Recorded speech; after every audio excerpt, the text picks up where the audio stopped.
성장하는 제자의 태도. 아멘.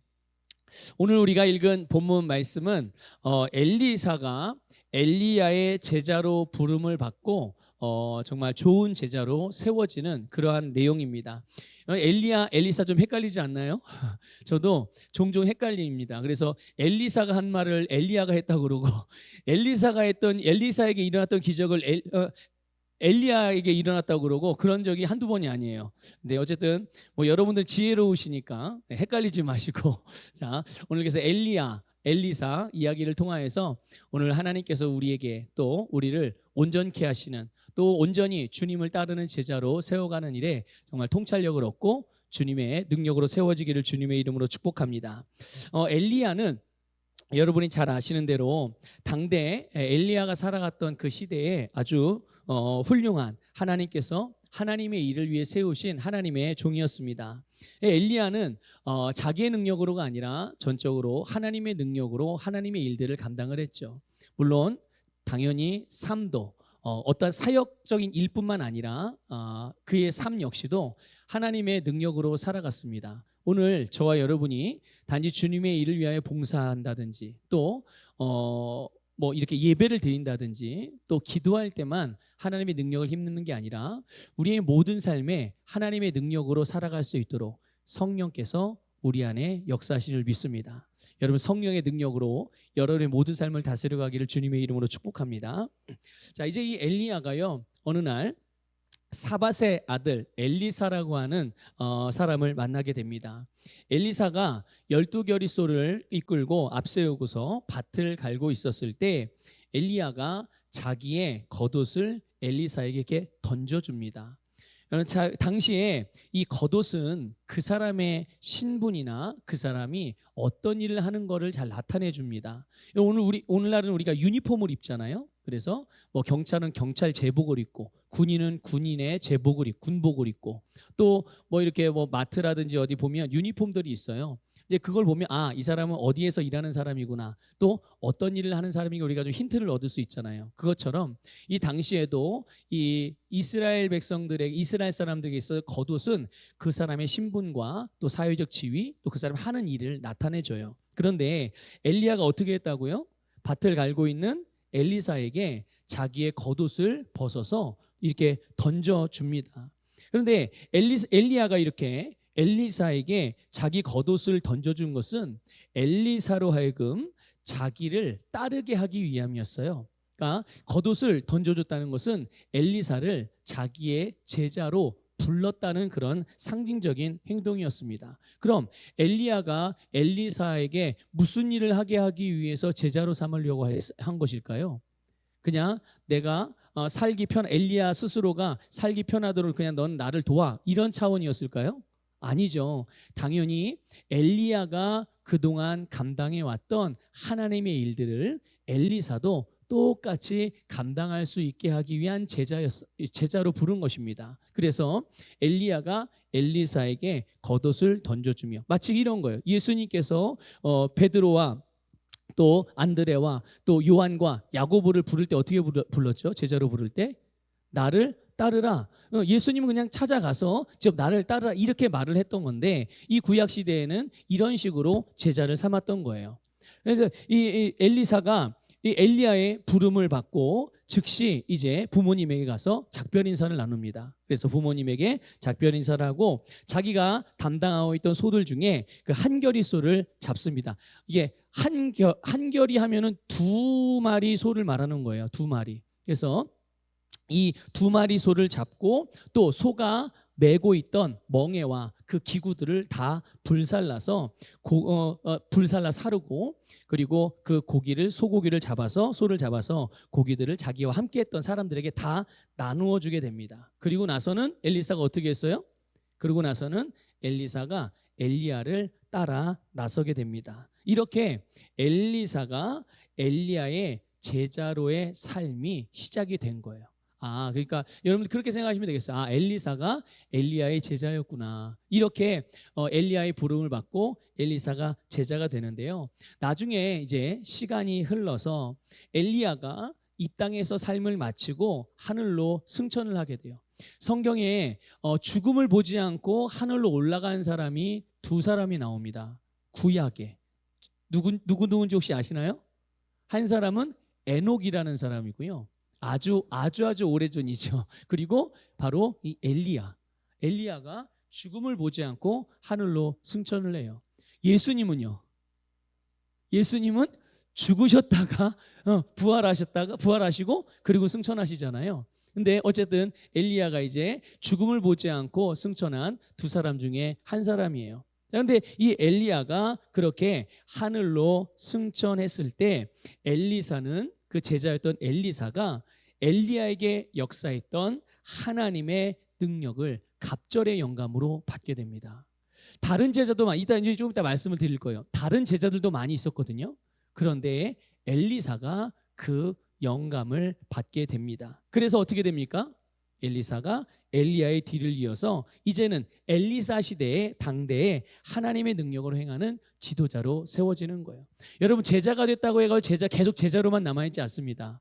제자는 나중에 어떻게 되죠?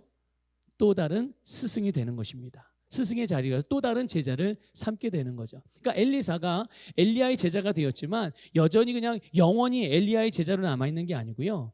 바로 엘리사도 또 다른 제자를 삼는 스승의 위치로 성장해 가고, 그렇게 성숙해 가고, 그만큼 권세와 영향력과 리더십이 주님으로부터 주어지게 된 것입니다. 자, 그런데 엘리사가 이 엘리야의 제자가 딱 됐다고 그래가지고 저절로 엘리야의 뒤를 잇는 지도자가 된 것은 아니에요. 제자가 되긴 했지만, 나 이제 제자가 됐으니까 이제 엘리야만 따라다니면 돼. 이랬다고 해서 자동으로 좋은 그런 제자 또는 좋은 스승, 또 좋은 하나님의 사람으로 성장한 것은 아닙니다. 바로 오늘 이 부분을 좀 나누려고 그래요. 그래서 엘리야와 엘리사의 이야기를 그냥 이 성경에 있는 그대로 여러분들에게 이제 말씀을 드릴 건데, 그 가운데서 주님께서 여러분들에게 주시는 마음, 또 주님께 주시는 메시지를 붙드시기를 주님의 이름으로 축복하고, 그렇게 주님 안에서 아름답게 또 오늘도 변화되어져 가는 시간이 되기를 축복합니다. 자, 엘리야가 아까 말씀드린 대로 하늘로 승천할 날이 가까이 왔을 때 엘리야는 더 이상 엘리사 보고 자기를 따라오지 말고 그냥 여기에 있으라고 말합니다. 근데 이렇게 자기를 따라오려는 엘리사를 계속 만류해요. 따라오지 말라고. 그런데 엘리사가 어떻게 했을까요?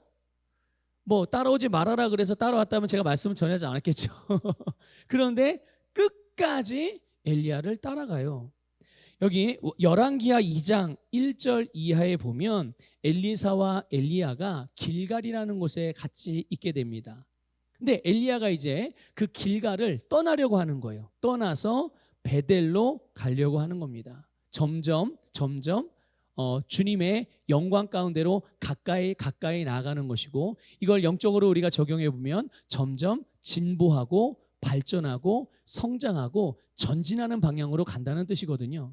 그런데 이렇게 엘리야가 이제 그곳을 길갈, 엘리사와 함께 있던 길갈을 떠나서 베델로 가려고 그러는데, 그러면서 엘리사에게 너는 여기 머물러 있어라. 나는 하나님께서 베델로 나를 인도하시니 나는 베델로 가야 한다. 이렇게 이야기합니다. 길갈은 어떤 곳이냐면요, 이스라엘 백성들이 할례를 행했던 곳입니다. 그리고 애굽에서의 종살이를 완전히 단절하는 선언을 했던 곳이 바로 이 길갈이었어요. 그런데 엘리사가 엘리야를 떠나지 않겠다고 너무나도 단호하게 이야기하는 거예요. 나는 절대로 떠나지 않고 당신을 따르겠습니다. 그리고 났더니 어떻게 됐어요? 그래서 엘리야도 극구 계속 만류를 했지만 엘리사가 끝까지 따라온다고 하니 어떻게 강제할 수 없으니까 그래 우리 함께 가자. 그래서 함께 베델로 내려갑니다. 베델에는요 이 선지자의 많은 제자들이 있었어요. 거기는 오늘날로 말하면 꼭 그런 것 같아요. 이렇게 신학교 같은 선지생도를 훈련하는 곳이었습니다. 이 베델이. 거기에는 그래서 많은 선지자의 제자들이 그곳에서 기도도 훈련받고 사역도 훈련받고 이런 여러 가지 영적인 훈련을 받던 곳이에요. 그런데 베델에 있던 많은 제자들이요 엘리사에게 뭐라고 말을 해요. 무슨 말을 하냐면 엘리사 선생님, 엘리야 선지자가 곧 하늘로 승천하게 될 것을 알고 있습니까? 이렇게 묻습니다. 자, 이 말이 무슨 말인가? 하늘로 승천한다는 얘기가 무슨 말이에요? 곧 죽게 된다는 것, 곧 떠나게 된다는 것, 이제 우리와 함께 할 수 없다는 것, 뭐 이런 걸 의미하는 거잖아요. 근데 엘리사가 대답을 해요. 나도 안다. 나도 안다. 엘리사도 당연히 알고 있었던 거예요. 그러면서 뭐 여기까지만 해도 그래 이게 서로 다 알고 있었구나 이렇게 생각할 수 있는데요. 그 다음 말이 중요해요. 뭐냐면 너희는 잠잠하라 이렇게 말합니다. 너희는 잠잠하라고 말해요. 엘리사가 지금 무엇을 하고 있나요? 계속 엘리야를 따라가고 있습니다. 엘리사는 엘리야에 대한 마음이 이제 이따가도 보겠는데요. 엘리야를 자기의 아버지라고 생각을 해요. 영적인 아버지.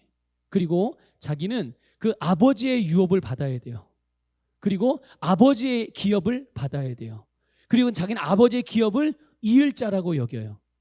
그런데 그 앞에서 다른 이야기 하지 말라는 거예요.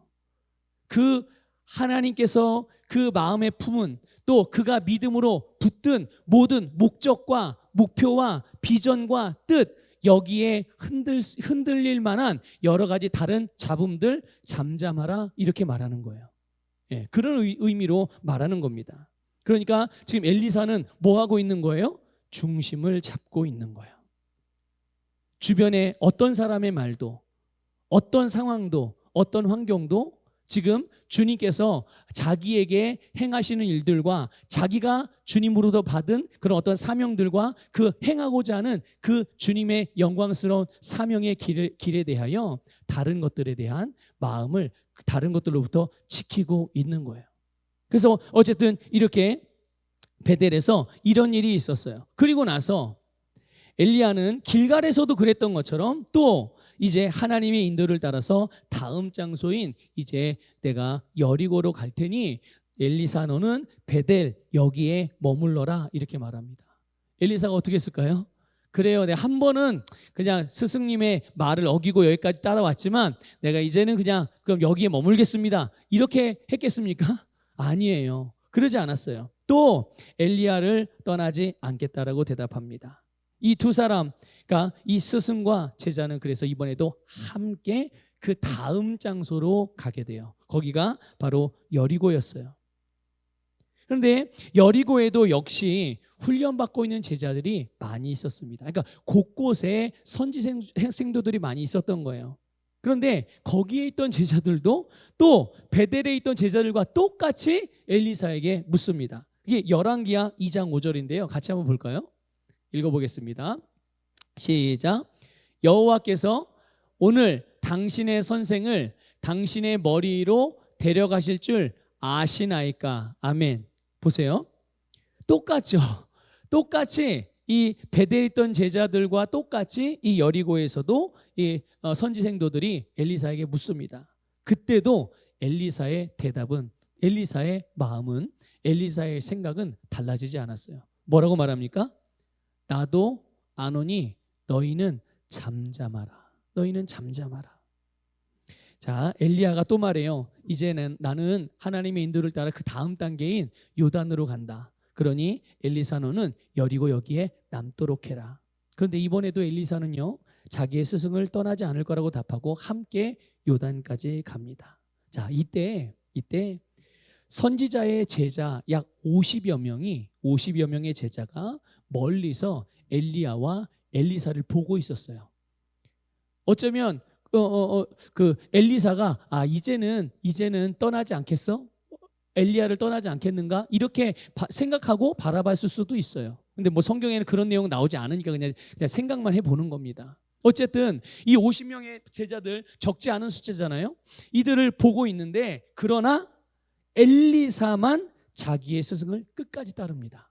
나머지 50명은 따랐어요? 안 따랐어요? 멀찍이서 바라보고만 있었어요.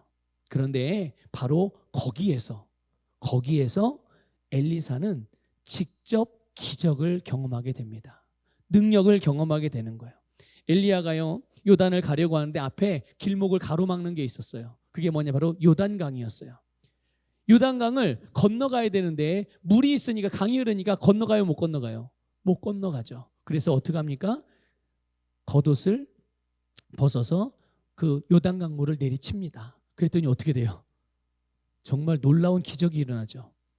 그 요단 강물이 갈라져서 건널 수 있는 땅이 됩니다. 땅이 묻이 드러난 거예요. 그래서 어떻게 됐냐면 엘리야와 엘리사가 함께 건너가게 됩니다. 이 요단 강물, 그들의 앞길을 가로막고 있던 그런 장애물이 바로 하나님의 능력으로 말미암아 제거되고 치워지고 해결되는 역사를 경험하게 되는 거예요. 여러분, 우리의 삶의 모든 문제들이 주님을 따르는 길, 주님의 말씀을 따라 행하는 길, 또 주님의 부르심과 사명을 따라 살아가는 그런 삶 앞에 놓여진 어떠한 장애물이라 할지라도 하나님의 성령의 능력이 우리를 능히 이기게 한다는 것을 믿으시기를 주님의 축복합니다.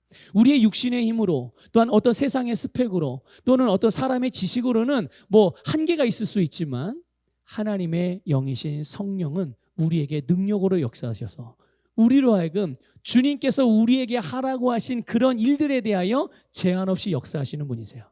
그러므로 우리의 생각도 이렇게 우리 안에서 역사하시는 성령의 능력만큼 열려지기를 축복합니다.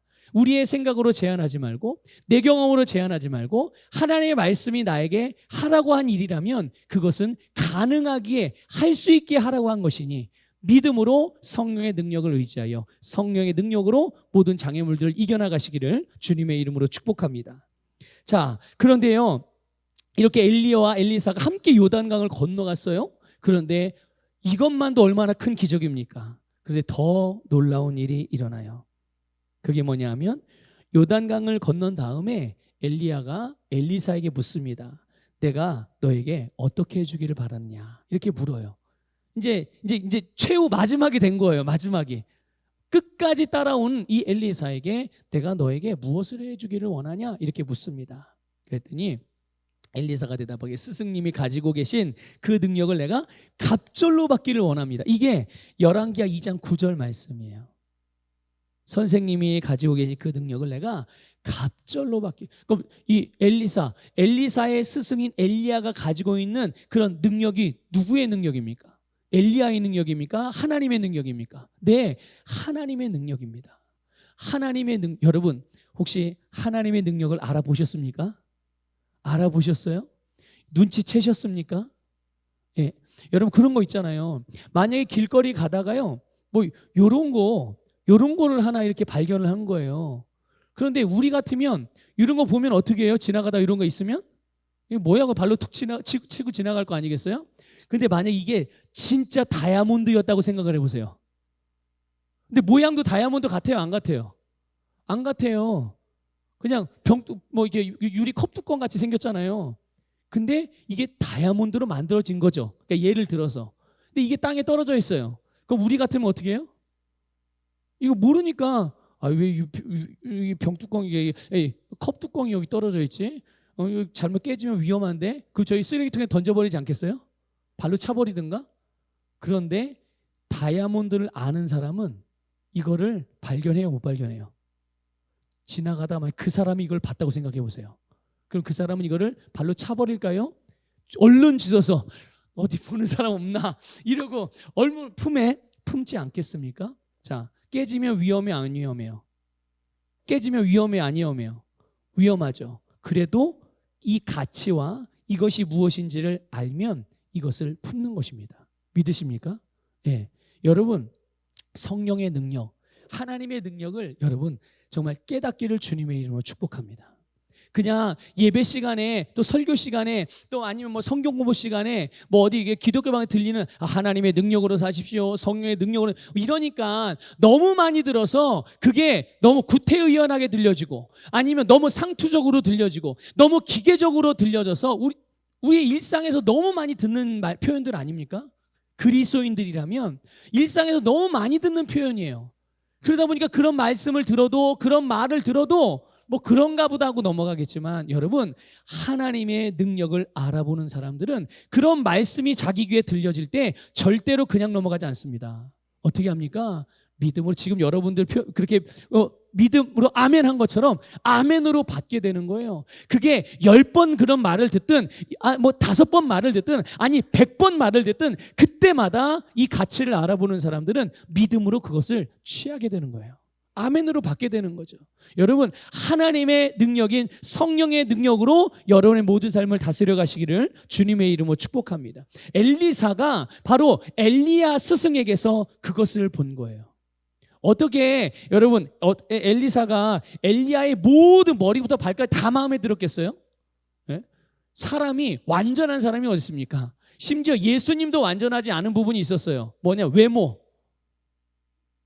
외모는 몰라요. 당시의 기준에 지금 우리 기준으로 이게 성화 같은 데 보면요 엄청 멋있게 이렇게 그려놨잖아요. 사실 그게요 제일 그 균형 있는 가장 미남형이랍니다. 이 구조가 다 이렇게 그 비율이 예수님이니까 아마 그렇게 만들어놨다는 거예요. 근데 성경에서 말하는 예수님의 외모에 대한 예언은 보잘것없다고 그랬어요. 볼품이 없는. 그러니까 누군가가 예수님의 그러니까 육신의 몸으로 오신 우리 육신의 몸을 입고 이 땅에 오신 예수님을 봤을 때 아무도 매력을 느낄 만큼 그렇게 준수하지 않았다는 얘기예요. 네? 그거 하나 딱 뭐 예수님이 뭔가 부족했다고 말하기엔 좀 거룩하지 않은 표현이라 좀 말하기 어렵지만 하여튼 외모는 그렇다는 거예요. 성경에 기록된 대로 표현하면. 네? 그런데 어쨌든 엘리사가 엘리야 안에서 역사하는 하나님의 능력을 눈치채고 그 능력을 사모했던 거예요. 자, 그러면 여러분도 하나님의 능력을 사모하지 않습니까? 여러분 그리스도인들 치고 하나님의 능력을 사모하지 않은 사람이 있을까요? 없어요. 다 하나님의 능력을 사모하죠. 자, 그러면 이제 중요한 질문 하나 드려볼게요. 그 하나님의 능력을 왜 사모하십니까? 무엇을 위해서 그 능력을 사모해요? 여러분, 엘리사는 그 엘리야의 심령 안에서 또 엘리야를 통해서 역사하시는 하나님의 능력을 분명히 사모했거든요. 얼마나 사모하면 갑절의 영감을 달라고 그랬겠어요. 그러면 엘리사는 그걸 가지고 뭐 하려고 그랬을까요? 그걸 가지고 뭐 하려고요? 여러분, 자기의 스승인 엘리야가 한 일과 똑같은 일을 하기 위해서요. 그의 삶과 똑같은 삶을 살기 위해서죠. 엘리야가 무슨 일을 했는데요? 하나님의 일을 했어요. 엘리야가 어떤 삶을 살았는데요? 하나님의 백성, 하나님의 세우신 일꾼, 하나님의 사명자의 삶을 살았어요. 엘리사가 그 가치를 알아본 거예요. 여러분, 모르겠습니다. 저의 표현력이 이렇게 아주 뛰어나지 탁월하지 못해서 어떻게 할 수 없지만 여러분, 그리스도인으로서 하나님 앞에 가장 영광스럽게 살아가는 삶의 모습은 바로 그를 부르신 부르심을 따라 사는 삶입니다. 그보다 더 영광스러운 삶은 없어요. 왜냐? 그 삶이 예수님과 같은 삶이기 때문입니다. 그 삶이 바로 예수님과 같은 삶이기 때문에 그런 거예요. 엘리사가 그 가치를 알아보고 스승인 엘리야 안에서 역사하는 하나님의 영감을 사모했다는 말이죠. 엘리사가 대답하죠. 갑절로 받기를 원합니다. 그런데 여러분, 이 갑절이라는 표현이 우리 문화와 조금 달라서 좀 중요한 의미가 있어요. 우리는 하나님의 능력을 갑절로 기도할 때도 그러잖아요. 주님 갑절의 영감을 주십시오. 우리 목사님에게, 우리 셀리더에게 갑절의 영감을 주십시오. 우리 중보 기도할 때도 그러지 않습니까? 네. 근데 우리는 그걸 어떤 의미로 그렇게 기도하냐면 그 기도가 뭐 잘못되다 잘했다 이런 말이 아니라 우리는 능력을 더 많이 부어주시옵소서 이런 의미로 우리가 그렇게 기도를 한단 말이에요. 물론 그런 의미도 없지 않아요. 있습니다. 그런데 절대로 빠지지 않아야 되는 의미가 있어요. 이 표현에 대해. 그게 뭐냐 하면요, 이 갑절이라는 표현은 장자의 몫을 의미하는 겁니다. 무슨 몫을 의미한다고요? 네, 장자. 우리나라는 자녀를 낳으면 자녀가 부모의 유산을 상속할 때 첫째, 둘째, 셋째 혹시 이게 비율이 다른가요? 어때요? 옛날에는 달랐던 것 같아요. 아주 옛날에는. 근데 지금은 아들, 딸, 첫째, 둘째, 셋째 다 제가 알기로 똑같은 걸로 알고 있거든요. 배우자만 달라요. 유산을 상속할 때. 배우자만 다르고 자녀들은 다 똑같이 상속되는 걸로 알거든요. 근데 이 이스라엘 백성들의 그 상속법은 좀 다릅니다. 장자에게는 두 배의 그 상속, 두 배로 상속을 해요. 그 유산에 대해서. 그런데 이거는 단지 뭐 이렇게 자산만 그런 게 아닙니다. 왜 장자에게 두 배의 몫을 주냐면요. 그 장자가 자기의 아버지가 그 생전에 했던 그 가업을 이 장자가 잊기 때문에 그러는 거예요. 그래서 두 배의 몫을 주는 겁니다.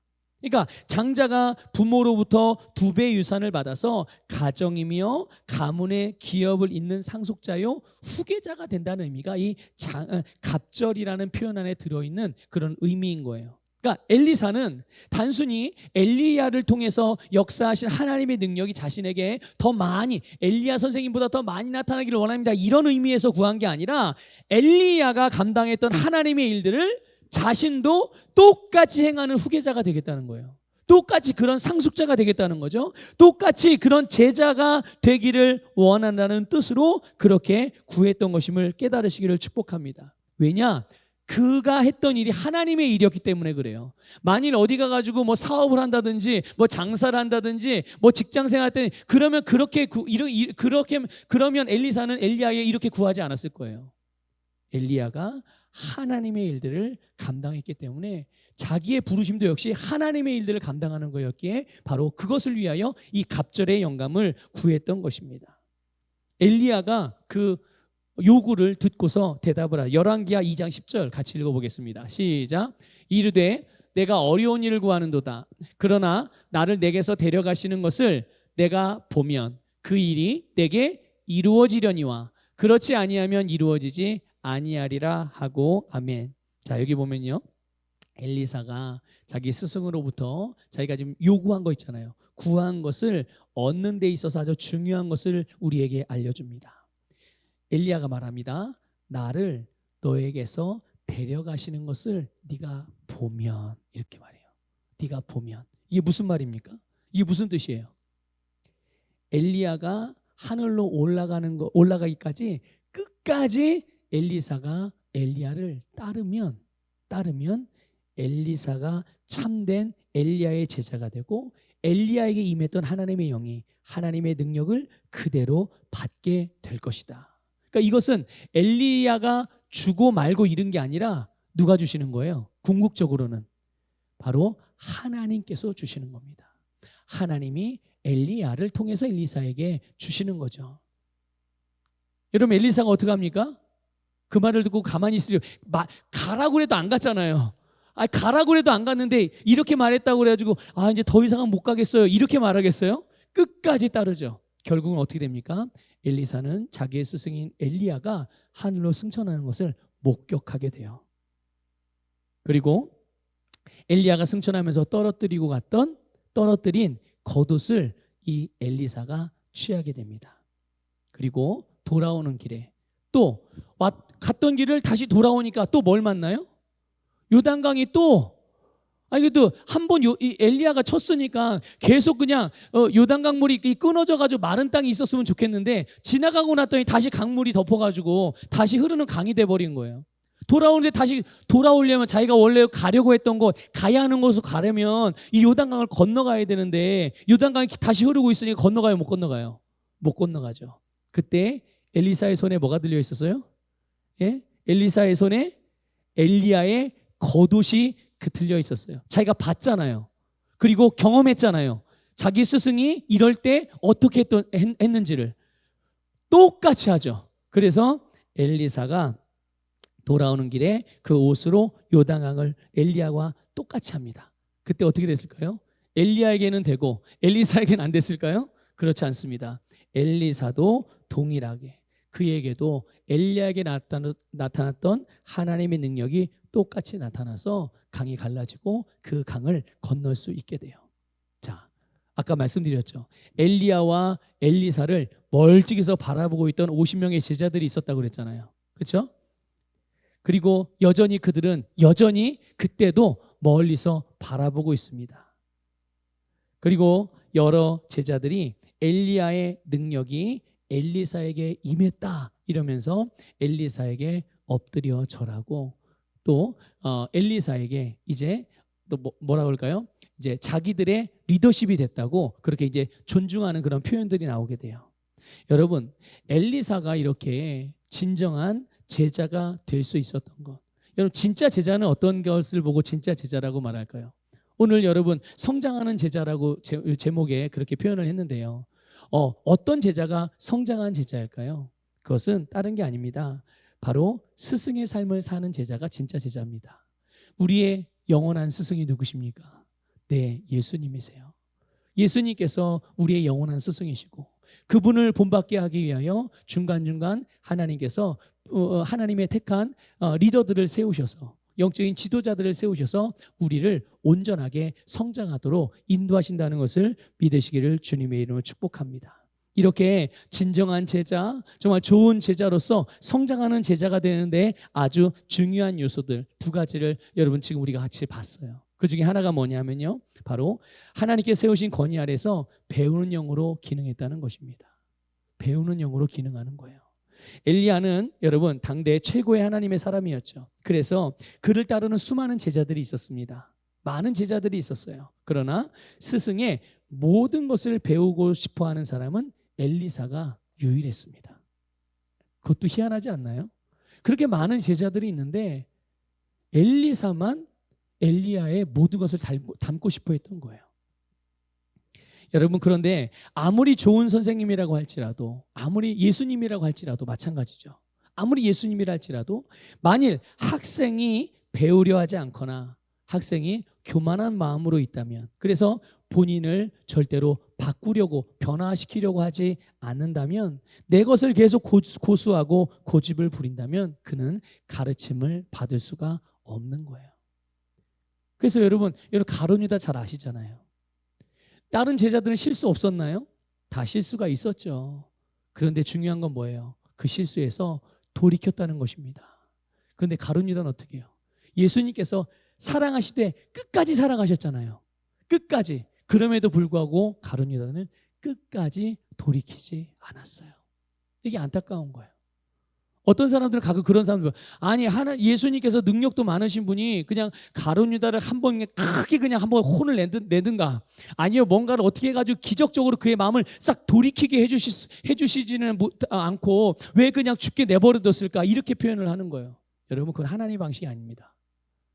하나님은 우리를 하나님과 같은 형상으로 지으셨습니다. 믿습니까? 하나님과 같은 형상 중에 하나, 그 하나님의 형상과 모양으로 지었다고 그랬잖아요. 그 모양이라는 표현이 뭐냐면 기능적인 거를 말하는 거예요. 기능적인 거. 하나님이 기능적으로 그 하시는 일들이 있어요. 그게 뭐냐면 바로 자유의지를 가지고 본인이 원하는 것을 선택하시는 겁니다. 어떤 상황과 환경에 따르지 않고 본인이 원하는 것을 선택해서 그렇게 행하시는 거예요. 그런데 하나님은 완전하신 분이니 악이나 죄를 또는 차차선을 선택하시는 분이 아니죠. 항상 가장 좋은 것을 행하시고 가장 첫 번째를 선택하시고 그 일을 이루시는 분이심을 믿으시기를 축복합니다. 그것처럼 하나님의 형상과 모양대로 지음받은 사람에게는 자유의지가 있기 때문에 그 자유의지를 가지고 가장 좋은 것을 선택할 수 있게 하는 기능을 우리에게 갖추게 해주신 줄 믿으시길 바랍니다. 그래서 하나님은 우리를 위하여 가장 좋은 일을 행하셨고 가장 좋은 것을 보여주셨고 그것들을 제공해 주시고 우리로 할 것을 선택하게 하시는 거예요. 믿습니까? 그런데 안타깝게도 가룟 유다는 그걸 선택하지 않았어요. 여러분 지금 본 대로 엘리야에게 수많은 제자들이 있었지만 엘리야를 끝까지 따르는 제자는 누구만 따랐다고요? 엘리사만. 본인만 선택을 한 거예요. 그렇게 하기로. 나머지 제자는 그런 선택을 하지 않았죠. 여러 가지 이유가 있었을 거예요. 다양한 이유. 하지만 어떤 이유에도 엘리사는 끝까지 자기의 스승인 엘리야를 선택하고 그를 따랐다는 것을 기억하시기를 주님의 이름으로 축복합니다. 그래서 예수 그리스도 안에서의 제자는 겸손하게 하나님께서 나에게 주신 권위 아래에서 배우려고 할 때 하나님이 그를 높여주시는 줄 믿습니다. 누가 높여주신다고요? 네, 하나님이 높여주십니다. 그래서 점점 진보가 일어나고 발전이 일어나고 성장이 일어나게 되는 거죠. 베드로전서 5장 6절은 이렇게 말씀합니다. 세번역 성경으로 볼게요. 같이 읽습니다. 시작. 그러므로 여러분은 하나님의 능력의 손 아래로 자기를 낮추십시오. 때가 되면 하나님께서 여러분을 높이실 것입니다. 아멘. 여러분, 하나님이 우리를 높여주십니다. 때가 되면 언제, 몇 년도, 몇 월, 며칠, 몇 시 이거를 말하는 게 아니에요. 우리가 성장하는 만큼, 우리가 말씀으로 영적으로 성장하는 것만큼 우리는 점점 높은 단계로 주님의 손에 이끌려서 점점 전진하게 된다는 것을 믿으시기를 축복합니다. 그런데 여러분, 놀라운 것은요, 겸손하라. 아, 그래, 겸손해야지 우리는 생각하는데 이게 그냥 마음 안에만 이게 또는 생각 가운데만 이게 머무르는 경우가 많아요. 근데 겸손은요, 반드시 나타납니다. 그 중에 하나의 나타남을 말씀드리면 바로 존중입니다. 겸손한 사람은요, 존중하는 태도를 갖게 돼요. 엘리사가 자기의 스 엘리야를 어떻게 여겼는지는 그의 말과 행동을 통해서 알 수 있거든요. 열왕기하 2장 12절을 보면 이런 표현으로 나옵니다. 엘리사가 말합니다. 내 아버지여, 이스라엘의 병거와 그 마병이여. 이 엄청난 뭐랄까요? 높여서 이거 뭐라고 표현하죠? 하여튼 굉장히 높여서 부르는 칭호거든요. 그러니까 엘리사는 스승 엘리야를 단순히 그냥 지식을 전달하고 자기가 모르는 걸 가르쳐주는 그냥 그런 선생님으로 여긴 게 아니라 자기의 아버지라고 여겨요. 아버지로. 근데 그것에서 끝나지 않고 이스라엘 민족을 위한, 하나님의 백성을 위해서 하나님이 세우신 권위라는 것을 이 엘리사가 그렇게 인정을 합니다. 그래서 그의 중심으로부터 이렇게 아버지로, 또 이스라엘을 위한 하나님께 세우신 권위로 귀하게 여기고, 그로부터 오는 모든 것들을 이 엘리사는 배웠던 것이에요. 여러분, 예수 그리스도 안에서 주님으로부터 모든 것을 배우시기를 주님의 이름으로 축복합니다.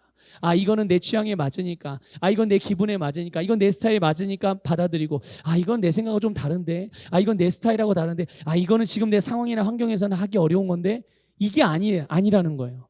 모든 주님의 예수 그리스도 안에 모든 것을 여러분 믿음으로 받고 믿음으로 그를 따라가시기를 주님의 이름으로 축복합니다. 하나만 더 보면요, 두 번째로 보면요, 엘리사는 끝까지 엘리야를 따랐다는 거예요. 여러분, 끝까지 따르십시오. 끝까지 따르십시오. 엘리야가 수차례 엘리사가 더 이상 따라오지 않도록 만류했음에도 불구하고 최후까지 스승을 따랐죠. 길갈에서 베델로, 베델에서 여리고로, 여리고에서 요단으로, 그리고 결국은 엘리야의 승천함을 마지막까지 목격하게 됩니다. 여러분, 예수 그리스도 그리고 그 주님의 말씀, 그분의 우리에게 주신 사명이 바로 오늘 이 시대의 예수님의 제자들이 취해야 하는 유일한 비전이라는 것을 믿으시길 축복합니다. 저의 비전이요, 여러분의 비전이요, 모든 그리스도인의 비전이 바로 예수 그리스도인 것이에요. 그래서 끝까지 이 소원, 이 비전을 놓치지 않고 스승을 따를 때, 엘리사가 그랬잖아요. 엘리사가 자기가 간절히 원하던 대로 갑절의 영광을 받았을 뿐만 아니라 하나님의 능력으로 자기의 세대에 하나님의 일들을 감당했던 거예요. 여러분, 엘리사나 엘리야 시대에는 하나님께서 엘리야와 엘리사를 사용하셨습니다. 그들을 통해서 하나님의 능력으로 역사를 하셨죠. 예수님의 시대에는 예수님의 제자들을 통해서 하나님의 능력으로 역사하셨습니다. 그럼 사도들의 시대에는요, 사도들이 바로 성령의 능력으로 하나님의 일들을 행했어요. 그러면 오늘 우리의 시대는 누가 이 하나님의 능력, 성령의 능력으로 하나님의 일들을 행합니까? 바로 저와 여러분입니다. 오늘 이 시대의 그리스도인들이죠. 그래서 나의 시대, 나의 세대에서는 하나님께서 나를 통해, 우리를 통해 역사하신다는 것을 깨달으시기를 축복합니다. 우리는 우리의 시대를 감당하는 예수님의 제자로 부름받은 줄 믿습니다. 여러분, 주님으로부터 부름받으셨습니까? 네, 주님의 일을 위한 부르심입니다. 그렇게 우리는 주님으로부터 부름을 받았죠. 이 부르심을 여러분의 비전으로 받으시기를 축복합니다. 나의 세상에서는 하나님의 일들이 다른 사람이 아니라 나를 통해 이루어지는 겁니다. 나를 통해서 주님이 역사하기를 원하시는 거예요. 그러므로 주님으로부터 겸손하게 배우십시오. 그리고 주님께서 세우신 권위, 영적인 리더를 통해서 배우시기를 축복합니다. 배우되 여러분, 끝까지 배우십시오.